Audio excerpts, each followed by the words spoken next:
Perfect homemade chocolate. Hi everyone. Ever wondered how to make professional-style chocolates right in your own kitchen? Today, I'm going to show you a simple 9-step process to make delicious homemade chocolate that's better than store-bought. Step 1. The ingredients first. Let's look at our essentials. You'll need high-quality cocoa powder, cocoa butter, powdered sugar, and milk powder.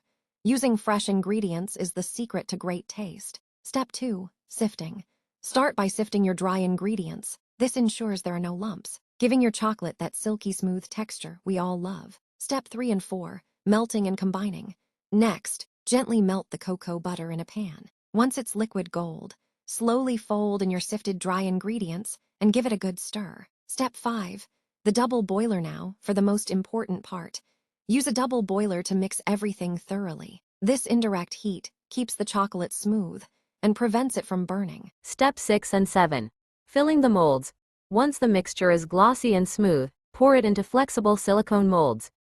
You can choose any shape you like. Don't forget to tap and level the mold to remove air bubbles. Step 8. Chilling. Pop the tray into the refrigerator. Let it chill until it's completely firm and set. Step 9. The reveal. Finally, gently demold your chocolates. Look at that, beautiful, glossy, homemade assorted chocolates ready to be enjoyed or gifted. It's really that simple. If you enjoyed this tutorial, give us a thumbs up and share it with your friends. Don't forget to subscribe for more delicious recipes. Thanks for watching.